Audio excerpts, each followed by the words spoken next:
This episode of Deep Cuts features longtime friend Drew Greco and his experiences in the cannabis grow industry, from illegal to legal and everything in between. We'd like to get him back on the show, so if you have any follow up questions for him, you can send those to advice@myfriendshow.com. Sit back, relax, and enjoy. Ladies and gentlemen, welcome to another installment of My Friend Show Deep Cuts. Yeah. Today we're joined by probably my oldest friend in the whole damn world. I think we knew each other from like 6 months on, I and was thinking about that yesterday. yeah, it's so wild, dude. How long we've known each other, and I'm so glad that we kind of like stayed in touch that whole time. You lose track of people, Yeah. but yeah, it's been nice with our families now reunited in Florida. That's huge. I know. But this is Yeah, my it's so cool. this is my oldest friend, Drew Greco. Drew, introduce yourself for the folks at home and the folks on local television. My name's Drew Greco. Currently living in Las Vegas, Nevada. Been bouncing all over the country for the past 8 years, really. Um, I'm a cannabis cultivation consultant right now. Been growing cannabis in legal licensed markets for a little over 10 years now. Jesus, man. So, That's yeah. so impressive that you've been at that for 10 years. How'd you get started in that? Um, I mean, I guess it really goes back to before it was even an industry. And, I was doing stupid things with friends. I mean, I grew up in Virginia and went to college in North Carolina and kind of I got introduced to cannabis when I was in high school, like most people, but I was swimming competitively back then and going to college on a swimming scholarship. So it wasn't really on my radar until I got to college, really. I tried it in high school, didn't really like it. And then when I got to college, pretty much everyone around me was doing it so much, and it got into a habit, and I got my tolerance up, and before long, it turned into I was smoking weed every single day, and you know, selling a little bit to get free bags for myself. And then I started getting in trouble for it. And in North Carolina, it's no joke down there. They take small amounts of cannabis very, very seriously. So um, after spending a couple nights in jail, my brother actually came down to visit, and we were talking about Colorado. And Cali had been medically legal for I think 6 years in 2010 when we started talking about this, and um, 2011 Colorado went medical, or 2010 Colorado went medical, and then in 2011 me and my brother seriously started talking about moving out there and learning how to grow cannabis. Like we could see that it was going to be a real industry once laws started changing and shifting, and um, it started getting more accepted. So um, What kind of education it, did you get in that, dude? Like, didn't you go to one of those I colleges did for it go or out something to like that? Yeah. Amsterdam. Yeah. Yeah, I went out to California. I moved out to Colorado from North Carolina and kind of just jumped into the industry. Um, I was working at a hydroponic sales supply place, just selling grow equipment and grow supplies out of the store.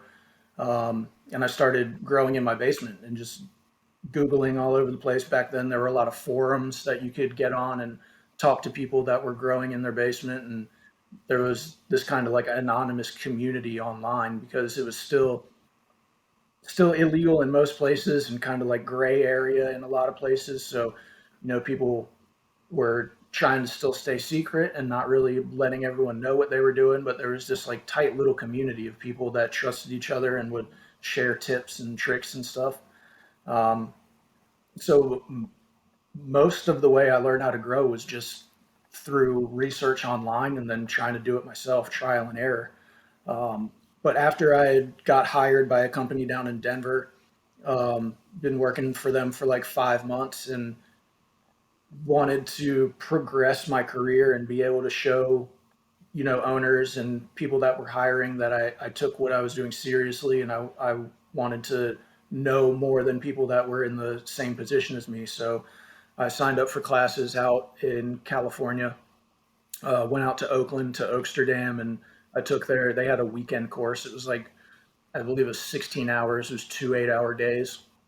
And they did like a cannabis cultivation 101, and then you took a test at the end of the first day, and then you could go into Cannabis 102, which was kind of a more advanced class. Um, and it was cool. It was, I had been working in the industry already for about a year, a little over a year. So I knew most of the stuff that they were teaching already, but it was a cool reinforcement, and it was just a great um, uh, linking opportunity to meet new people that were trying to get into the industry and, were just like minded. So Do you that was a still really talk to cool people from that? Like, is there still a group of people from that kind of like class or from that organization that talk? kind of. Um, Not from the class I went to. I meet people in the industry all the time that have taken those classes. Or, I mean, I'm friends on Instagram with the guy who's actually teaching the classes there now. Um, and there's one guy who was in my class that I still stay in touch with. He was actually from South America, and he flew up just for those classes. So that was pretty cool, and we've stayed in touch through social media since then. Um, but other than that, I haven't really stayed in touch with most of the people that were in those classes. So during that time, you were kind of like this is a pet project, going through YouTube, working in the kind of gray industry, taking some courses where it was it still was it still illegal to grow at that point where you were, or was it like that weird middle ground? No, I didn't go to Oaksterdam until 2015. So their recreation had been open in Colorado for 2 years. No, 1 year. They went January 1st of 2014. Um, but home grow had been legal in Colorado for medical. So you could, if someone had their medical card, they could come to you and you could sign them up as a patient. And if they were your patient, you could, because everyone that had a medical card had a certain number of plants that they were allowed to grow to supply themselves with the medicine. So they could sign their plants over to you, and then you could grow their plants for them.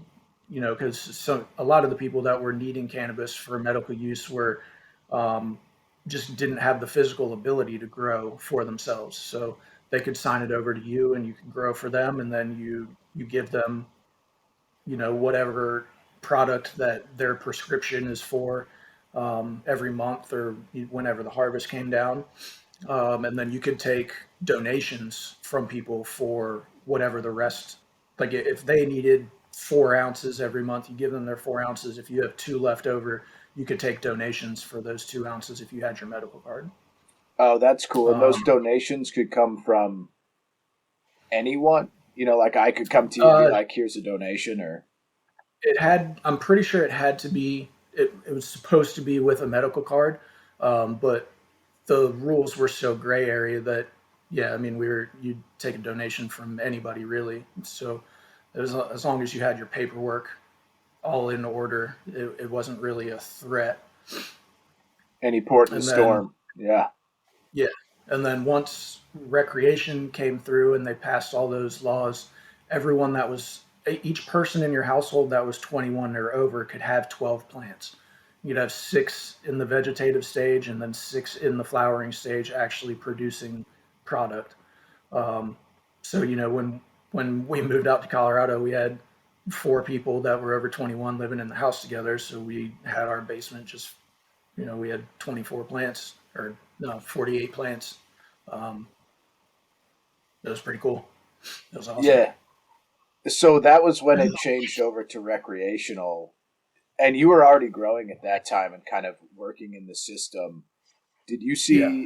Did you start to see a change when it went to recreational and then the dispensaries and like a culture shift kind of? Yeah, absolutely. I mean, it took about a year for the shift started immediately, I would say, but it took about a year for everything to kind of catch up, and then it quickly started moving towards a corporate vibe, not really the basement medical stuff anymore. I mean, within 2 years of recreation going legal, they kind of phased out the medical program in Colorado because medical dispensaries had been open already, and they were the first dispensaries that were allowed to apply for a recreational license because they had already been operating. And the state started getting their tax cut from the revenue that they were making for recreational weed, and they decided that they didn't have a need for medical anymore because they were getting their tax cut. The medical shops didn't have to pay a tax because they were medical. So they started phasing out the medical program, and pretty much what it turned into is if you had you could still get your medical card because there were still people that needed it for medicine, but there wasn't a medical dispensary that you could go to. You would go to the recreational dispensary and they would give you, like an extra 30% discount or something like that for being a medical patient. Um, Whereas before, you had your medical card and you could go just to the medical dispensary and prices were way cheaper and you didn't have to pay any tax on the product. Um, so it's since recreation, it's really been a shock to the people that actually need it for medicine. It kind of sucks. They're not getting the same prices and the same discounts that they used to get when it was when it was just medical. And with that change, did it also force lots of people like you adapted really well? I think you saw this coming or just happened to be in the right place at the right time. Did it force a lot of those people who didn't want to change out of the business or underground again? Yeah, definitely. Um, and I mean, a lot of people didn't didn't make it in this industry because of that, and they've been forced back into the black market or back to just growing in their closet for their friends. I mean, there still is a thriving black market. There still is a lot of what people in the industry call legacy growers. Their families have been growing cannabis for years and years, and um, it's been a struggle for a lot of people to balance that kind of outlaw mentality that has been in this industry for the past 40 or 50 years and being able to um, move into a kind of more corporate environment and uh, a place where it's just completely different from where it used to be. um, I see that there's with Durin right now. He mentions so many yeah, changes, and we won't bring up where he yeah. works, but there's so many changes he's talking about. Where even from the time where you were there to now, it's like corporate America all of a sudden. Oh, You I'm can't. I'm sure they've gone crazy with it there. But yeah, I mean, they're now, it's a money making industry. People aren't doing it for the the health benefit as much anymore. I feel like that's just a marketing scheme now. People are saying, "Oh, we do it for the patients and we create this medicine," but that's just a marketing tactic now. It's not it's not the same caring uh, industry that it was before. So did you Um, see it before? Before when you were working in that kind of cottage industry style where it was growing, did you feel that it was the product that you were making? This is really helping people. We're out here doing making medicine. You know what I mean? And now it might as well be a tobacco company. Pretty much, yeah. Um, I mean, I know there's still people out there that, and I mean, we're growing clean cannabis for sure, but the I really think that the best medicine as far as cannabis is concerned, is going to be grown outdoors in the sun, using organic practices, regenerative practices, and sustainable practices. So stuff that's not going to tear the earth apart and is actually creating something that is a medicine that will help people. And now with most cultivation being indoors, most cultivations not even close to sustainable. I mean, the amount of energy that an indoor large scale cannabis cultivation facility takes up is sad, really. I mean, I've been saying for years we're going to ruin the earth for a plant that could possibly save it. And there's it is shifting. There's a lot more people that are growing in greenhouses now and focusing on sustainable cultivation practices, but the regulations really put a handicap on that. The amount of taxes that you have to pay, the crazy testing that you have to go through now for in order to be able to bring your product to market, it really puts a handicap on people, and they're kind of pigeonholed into a non-sustainable way of growing. So Yeah, I'm hoping that will change, and the as the industry evolves and develops, that testing won't be quite as strict. I mean, the testing for cannabis is like 100 times, 100 times harder than testing for any meat packaging plant that there is in the country. The microbial testing and the heavy metal testing. I mean, it's way more strict than any of your food that is being produced for you. it'd be interesting to cross section that against like what's the testing for tobacco or Right, alcohol. I right. imagine that because cannabis fell into this weird middle ground of a very illegal polarized product, it's now suffering as it's trying to come mainstream. Where, like you mentioned, Yeah, meats, for instance, probably kill more people annually through bacteria and salmonella and things like that, whereas cannabis doesn't have that history and it's still crippled by those regulations. That's a yeah, weird thought. Um, yeah, yeah. you mentioned the energy too, and I was always stunned listening to you talk about how much water you used at your previous job and how It's that's insane. yeah, that's an insane amount of energy going into this grow operation. All for profit really is probably the end result with those Yeah, situations. for the most part. I mean, I remember one of the grows we were at in Colorado, one of the first ones I worked at, we had a really bad snowstorm one time and the power went out.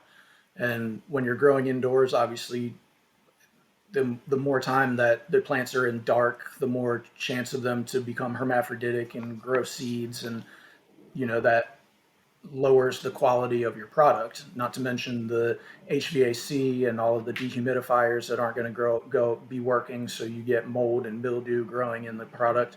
Um, so the power goes out, and the owners are scrambling, and they call the power company, and they bring this generator that was literally a tractor trailer. The entire back of this tractor trailer was just a huge generator, and they backed it up to the back of the building, and they plugged us in, and they were telling us, you can only use X amount of these lights because the power draw is so crazy. And I think we turned on less than half of the lights and the AC units and dehumidifiers, and we blew the generator 3 times, and they just came back and took it away. They're like, yeah, now that you guys can't have this anymore, and just left with it. And that was really eye opening to me. Like, man, this generator could power a city block for just people watching TV and running their heat and AC in their houses. And, this one facility operating at half of its efficiency just blew it 3 times. Like, that's sad and scary. Yeah, that definitely puts it into perspective. And I know there's a cost benefit analysis to making any product, and of course this one has that associated with it. But it is interesting to see how much goes into it and how we market this as kind of a clean, sustainable product or medicine, and there is of course the American side to everything where it's a little Yeah, darker. Yeah, the capitalism. Yep. capitalism at its Yeah, finest. yeah, Um, and like you said, the water use also, it's huge. I mean, Uh, I'm helping design a facility in St. Louis right now, and it's going to be 30,000 square feet of canopy, and we're going to be using, you know, upwards of 20,000 gallons a day of water. And Jesus. you mix that with nutrients, and there's systems now that, you know, you feed the plant and there's runoff off the bottom of the plant that goes to a drain. There's systems now that recollect that water and filter the nutrients and the waste from the plant out of that water, clean it, and then it can be reused. But I mean, the power that you're using to filter that water and clean that water is another draw from on your power bill, and it's so expensive to set up at front that a lot of people just they're not going to spend that upfront cost. They're just dumping it into the drain, and all that nutrient water is going into the city well and city drain, and um, it's just it's a kind of a nasty cycle. Yeah, that's interesting. So you're setting something up in St. Louis, which I had no idea was moving towards legalization. But I'm in Massachusetts, and I'm kind of out of the loop. We did it. I think that's good enough. You know what I mean? Like I live here. We Right. made Yeah. it. Okay. So you're looking at St. Louis right now. Are you currently doing something in Las Vegas, or are you just like bouncing around? I'm not. I don't currently have anything in Las Vegas. I was managing a facility here. We just had a management service contract with a building and license owner. So he had a building that had to grow in it. He had a license, but he doesn't know how to grow. So we signed a management contract. We came in with a crew and we just managed the facility for him. But he ended up selling the license and the building to another group, and they had a cultivation team, so they brought their own cultivation team in and took over. Um, and that was in November of last year. So, for the past 3 months, 4 months, I guess, I've been setting up my own company. Um, which is it's Green Star Consulting, and I offer help with business plans for applying for licenses in new states. Because in order to apply for a cultivation license in any state, you have to show the state that you have a business plan, that you know what you're doing, and that you're going to be producing money and going to be able to pay them their taxes. Um, so I help with that. I can help with design of the building, room layouts in the building on these huge, large scale facilities. It's really important to have your building laid out in an efficient way so that as your crew is doing their tasks for the day, they're not wasting time walking from one spot in the facility all the way, 100,000 feet to the other side of the facility. Um, because in these large facilities, labor is one of the biggest overhead costs that you have. So bringing your labor down is going to save costs and be able to make more money on the back end. Um, and then, with doing this for the past 10 years and over 5 of them now, I've been managing facilities. I've worked with a couple of really close friends, and we've come up with SOPs that we have used in multiple facilities that we know for a fact will produce clean, potent cannabis and will allow you to be moving revenue forward from day one instead of um, you know, opening up your facility and running into the speed bumps that people run into when they open up new large scale facilities and don't have experience with them. And we can kind of mitigate that for people and um, allow them to be successful from day one. So those SOPs, are those kind of like a proprietary recipe? It's like this is the Greco method. I named that Kind now. of, So yeah. yeah. Yeah. I mean, again, I've worked with a few close friends, so it's mostly proprietary between us, but there's so much information sharing now that it's legal, and you know everyone and their mom can have an Instagram account where they post their pictures of their grows and um, share grow tips with each other. So that kind of um, information sharing in the community has really exploded over the past 5 years. So while like my nutrient recipes are, I guess you would say, proprietary, because I know the exact amount of milliliters that I want to mix every input at. I still will share with anyone that asks me what brand of nutrient I use, what brand of organic input, what brand of cocoa that I'll use to grow in, and stuff like that. So a lot of it's not proprietary, and a lot of the successful gardens are doing things in very, very similar fashion. Um, but there is a a very small amount of it that is proprietary. And And do there's a lot you? of Oh, go. Yeah, you go. there's a lot of uh, new companies that are coming out that are making cultivation a lot more data driven, and people are using environmental sensors that are state of the art in multiple places in their room to track the temperature of the room, the humidity of the room, the amount of CO2 that they're putting into their room, and there's a lot of advancement in the irrigation side now as well, with moisture sensors that you can put into the actual media that you're growing in that tracks the amount of water that you're putting into your pot and the moisture level of the actual media that you're growing in.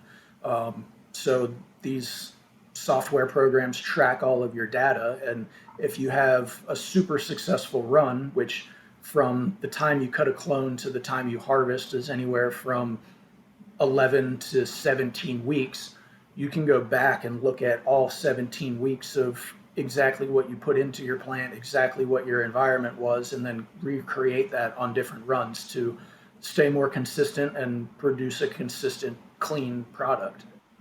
That's what a kid that we work with. He's now on our programming side, but that was his final project for programmer school while he was Oh, at my wow. job That's awesome. was to like link APIs from those sensors to an app that tracks Yep. all of what you just mentioned. And at the time, I was like, "Oh, this is really cool." But of course, now I'm sure there are quite a few people doing that and trying to Yeah. kind of pull all of that together and make it more data driven. Do you find that the people who are coming to your uh, consultation company are these more business people now? Are these, are Oh, you yeah. not finding it's not people that are from the old way of doing it. These are guys who are straight out of business school looking to make money. For the most part, yeah. A lot of real estate development people,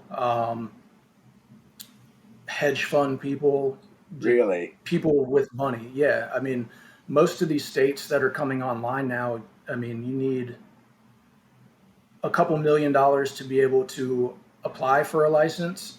And then if you get the license, in order to be competitive in the market, you're spending at least 10 to $15 million on building a facility.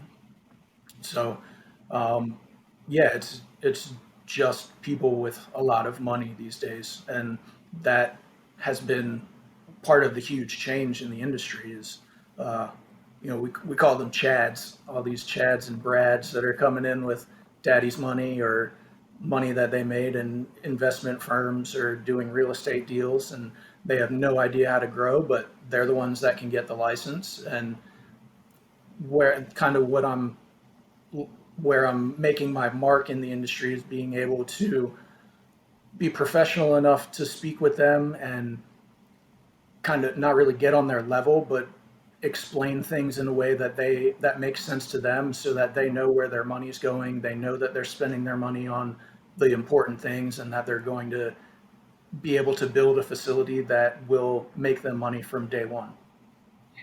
Just building trust, yeah. You're a natural Yep. salesman. That's all we do in sales is we're just building trust, yeah. Doesn't mean it's Yeah. real. No, I'm kidding, yeah. It doesn't, unfortunately, and there's a lot. That's the worst part about the industry right now is there's a lot of people that are just faking it, and they can talk the talk, but they can't actually produce what they are saying that they can produce. And a lot of a lot of these guys that have the money and don't have the experience are falling for that. They hear these people talking to them, and it all sounds they'll promise them the world, and then when it comes down to actually doing it, they can't really pull through. And there's there's no repercussions for that right now because people are scared to go to court because it's still federally legal. There's not a lot of people being taken to court or being held responsible for saying they can do something and not actually being able to provide the results that they were saying. Do you think that's kind of a hangover from the outlaw mentality? Just like out in crypto, you know what I mean, where people are getting taken left and right. Is it Yeah, that absolutely. that for thirty sure. percent or whatever it is that are still like outlaws, dude. Do you miss that? Do you miss the A Wild little bit, West? yes. Um, I, I mean, I don't miss being paranoid and looking over my shoulder all the time, or going to meet someone and being scared for my fucking life. Yep. I don't miss that at all. But now it's a little bit more comfortable for me working for myself because I'm not under the thumb of someone as strictly as I was before, just working for someone else in their garden. Now it's, um, I can set my own schedule. I'm really helping with more design and monitoring of facilities. I'm not actually in the facilities doing all the backbreaking work these days. Um, so it feels a little bit more of the outlaw type vibe because I'm working for myself and I'm not waking up at 6 o'clock every morning and working a 8 to 6 job. Um, but yeah, I mean, the whole time I was growing, I would go visit old friends, and they down in their basement, they have their 12 lights and their weed hanging in their bedrooms and all this. And yeah, I miss that sometimes. Yeah, I can see that. One of my good friends here did that this year with like the Massachusetts regulations. Grew outside, big huge plants. I went over and trimmed, which I've never done. That's a terrible job, man. I can't believe you It had to is. It's do that. horrible. Holy shit. I It hate. was I awful, dude. hate My trimming. my fingers were all sticky, Yep. but it was cool seeing it Hands all like cramping. hanging. Yeah, exactly. Yeah. Hands are like little claws. But it was cool seeing it all hanging up and shit. And it was just like we felt like I was back in, being 15, rolling crooked joints in my backyard Right. and Yeah. laughing away. Um, I'm going to shift gears a little bit here, but now you're established. You've got a decent, not decent. You've got a great business going that's obviously going to grow. What is what was your folks' take on this when you first started? I know your parents well, but was there any trepidation with them in the beginning, and now has it changed to today?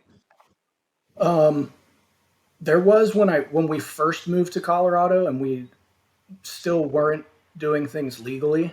We were very much in the gray area still. Um, and I remember I flew from Colorado to Massachusetts and came and met you guys, and we spent a few days, and then me and my dad drove back to Virginia by ourselves.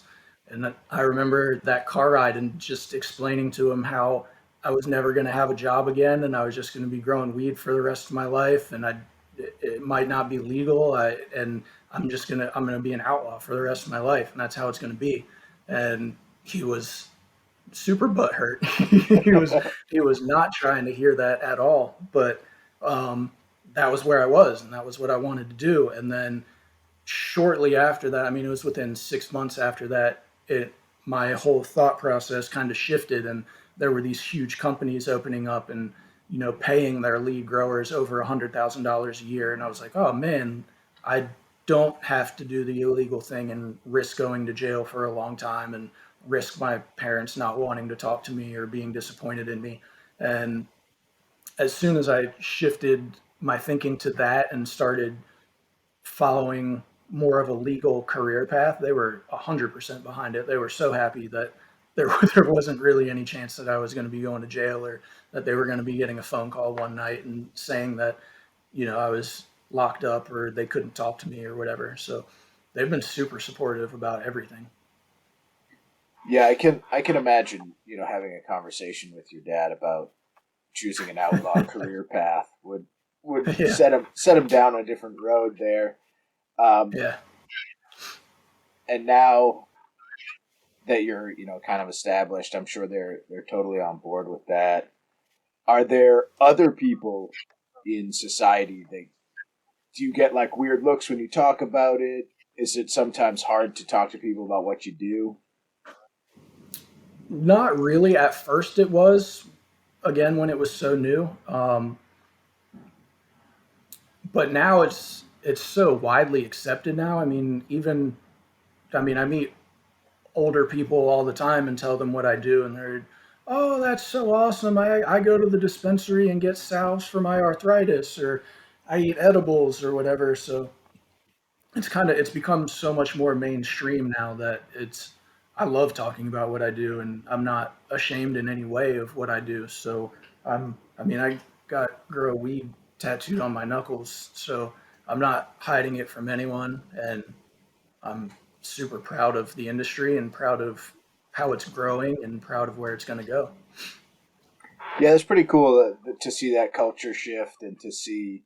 I think every soccer mom in town is like taking gummies at night. You know what I mean? That's the new Oh yeah, glass of wine for sure. oh yeah, And it was funny to see that shift because, like we said, I remember growing up when this was a crime. You were going to jail. Even kids yeah, on the football team were like making fun of you because you got high, and I was like, right. guys, what the fuck? Yeah, like this is not that real. And to see where it's come from now, from then to now, looking back, if you were to talk to 15-year-old Drew Greco, would you tell him weed's going to be legal? I will. I wouldn't have believed it. No, I wouldn't there's either, no dude. way. No way. I Yeah, can't I imagine a mean, by world. yeah, definitely not then. By the time I was 20, I mean, once it really started being accepted in California and the medical movement was really moving forward and they were really changing laws, it was like, oh man, maybe in the next 10 or 15 years, this will actually be a accepted thing. But it happened a lot more quickly than I thought it was going to, for sure. Same here, dude. I can't believe that there are, celebrities selling pre-rolls.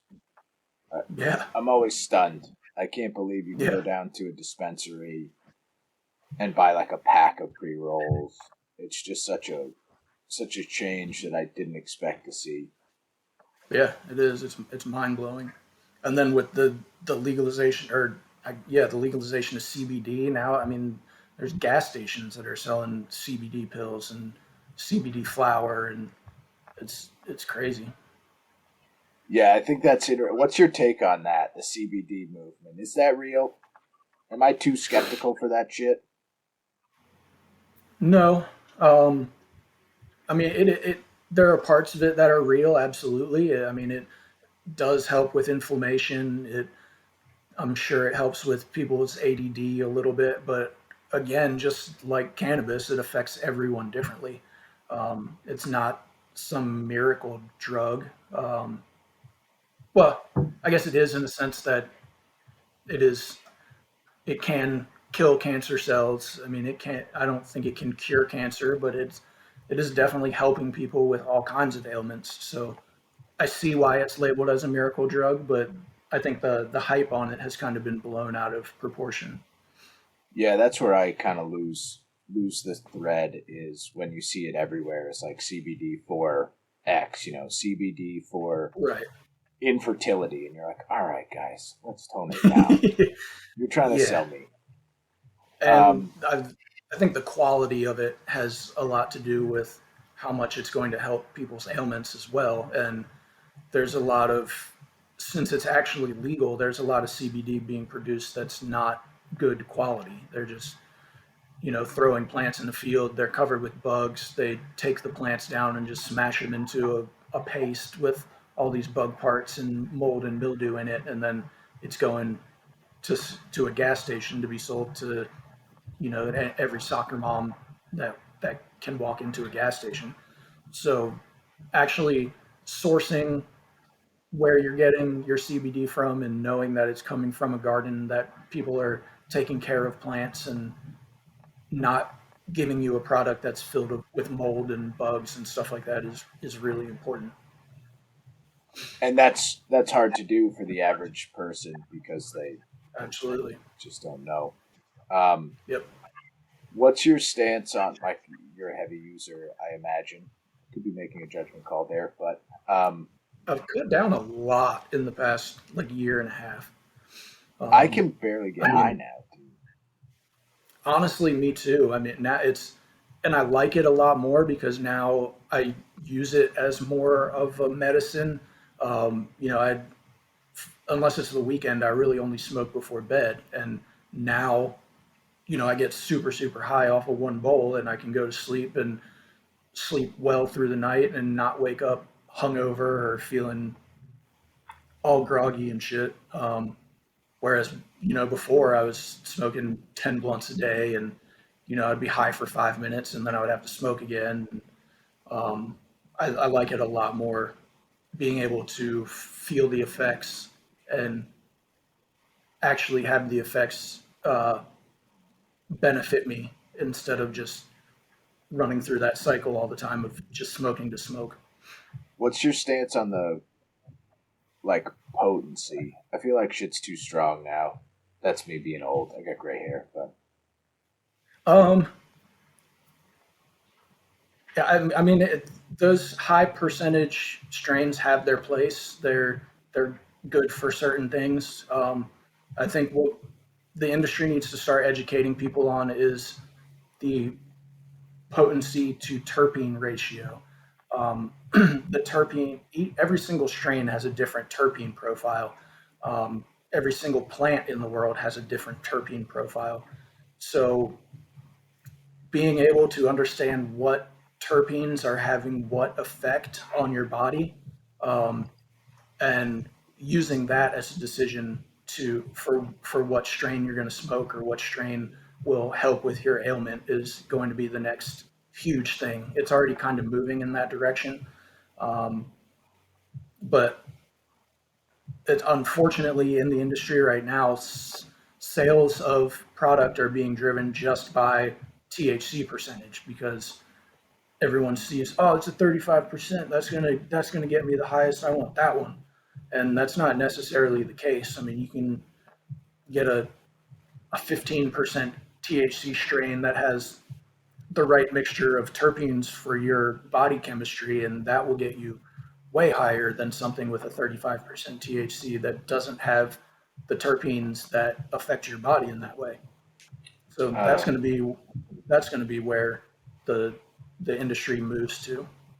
that's really interesting. Do you see that change coming too as someone, or are you pushing for that change with the people you talk Yeah, to? definitely. And there's a lot of people that are pushing for it, and um, a lot of that. And on that, the company that your brother works for, that's one of the things that I actually have to give them credit for is in the store that they have. You can go to an interactive screen and you can pull up all the strains that they have on their menu, and there's a terpene breakdown of every single strain, and that includes the THC percentage also. But now, when you go in, you can look at a menu and you can look at exactly what terpenes are in the strains that you have a selection from, and you can make your selection based on that, which is what everyone should be doing. And do they show in that breakdown something for the average dummy like myself to say like, okay, this terpene is good for someone who's Pain 5'11"? management, or Yeah. yep, yeah, absolutely. Um, and unfortunately, with the federal ban still in place, there's not a lot of not a lot of research going into that yet because labs can't get grants from the federal government to be able to do the research that they want. So all of the research that is being done is by privately funded uh, labs.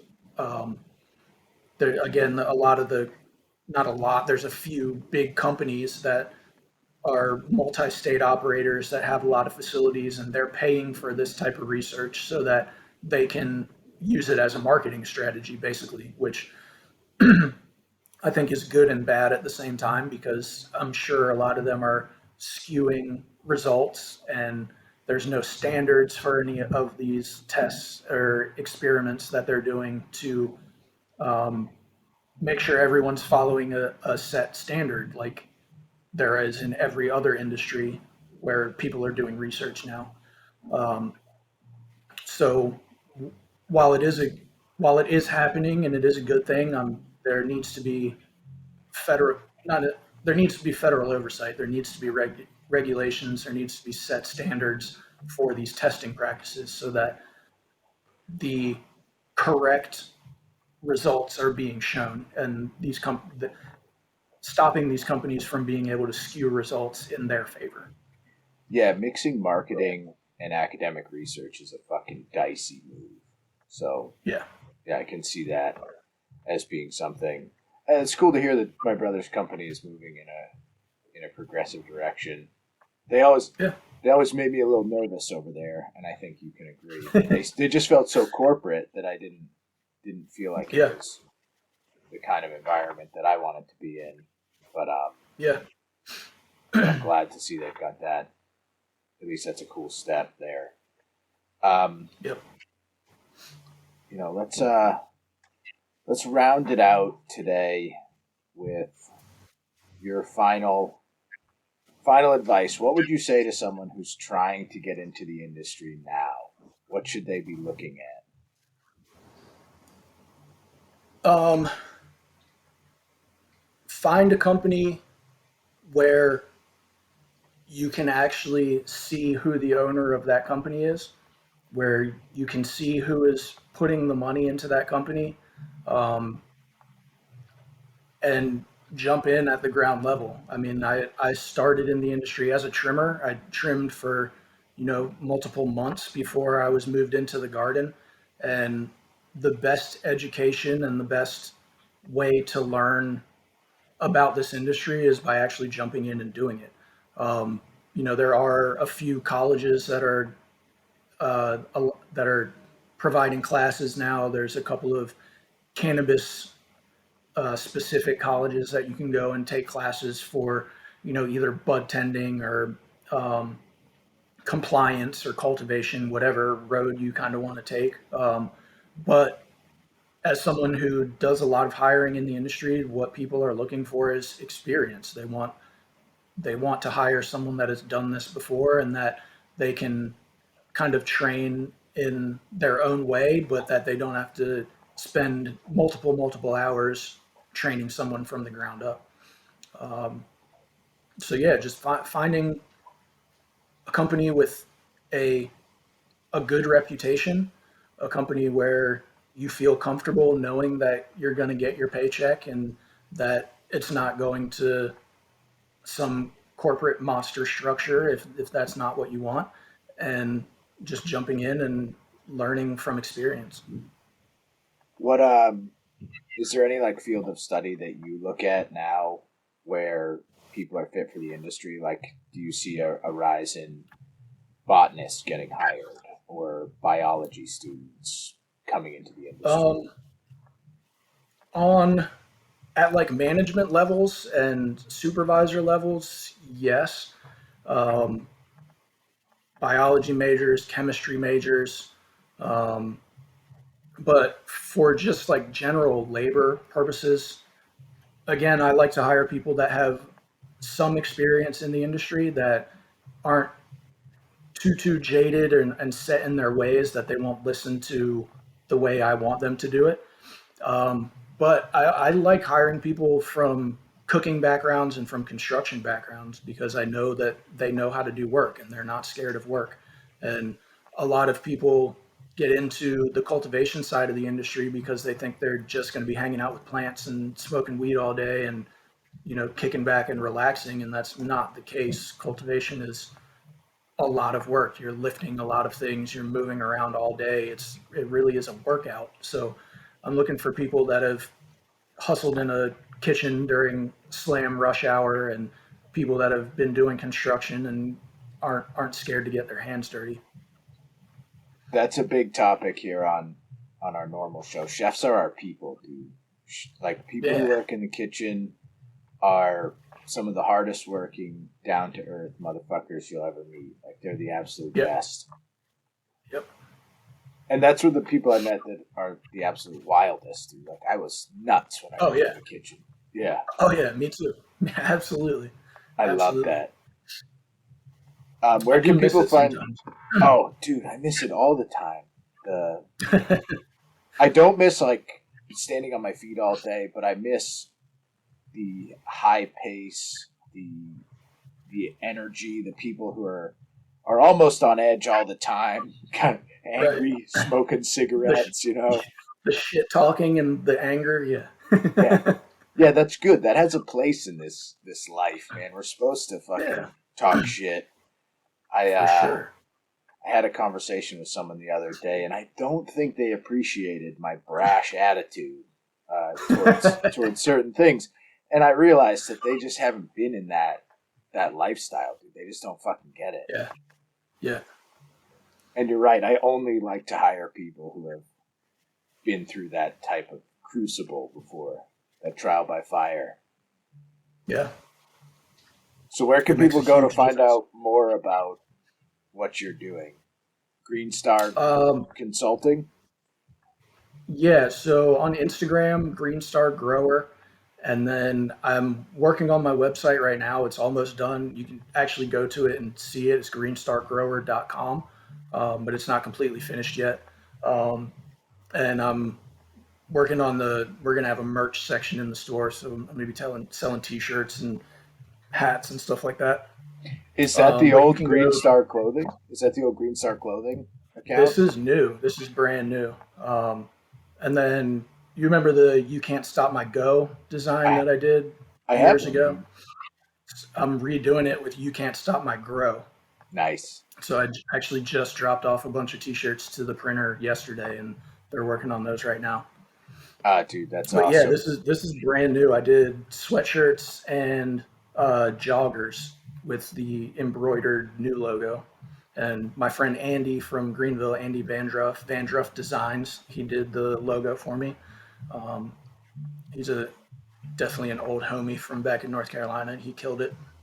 When I get a better one that I didn't iron on, I'll trade you on my friend's show for a Green Star. Hell yeah, yeah, absolutely, Because I have an definitely. original Green Star clothing line T-shirt. Doesn't fit anymore. That's I can on see me. that. Yeah, that's on me.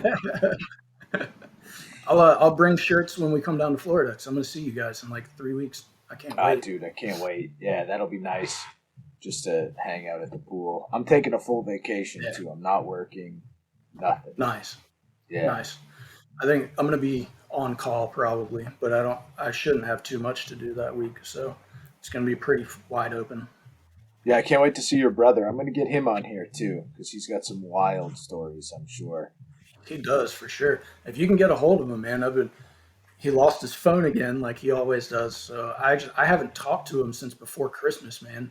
I try to get a hold of him, but he's never at the house. He's got some older lady that he's hanging out with now.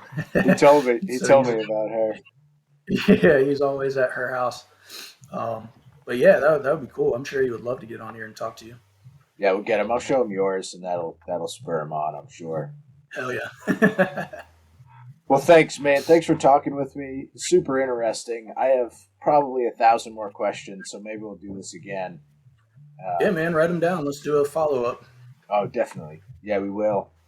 Um, yeah, thanks, everybody. Look up Drew Greco. He's the omnipotent expert in the field.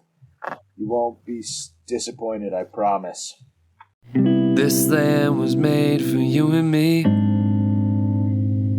They told Elijah McClain as he lay in the street, fear in his veins, blood on his teeth, nowhere to go but down. That's right, Elijah. This land was made for you and me.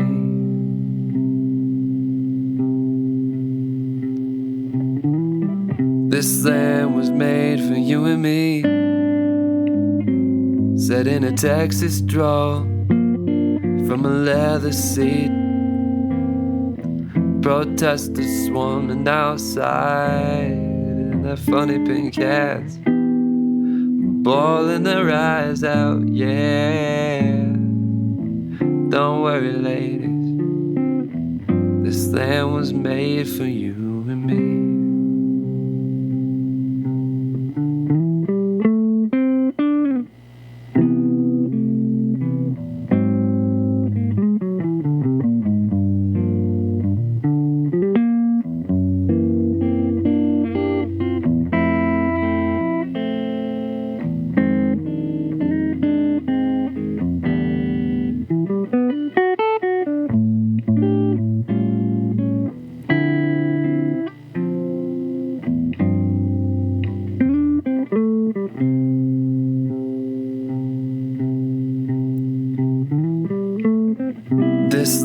was made for you and me, as a citadel, a sanctuary from all the evils of the world. And we can run it down just like that. God's hand on our back, and you tell me, baby, who this land was made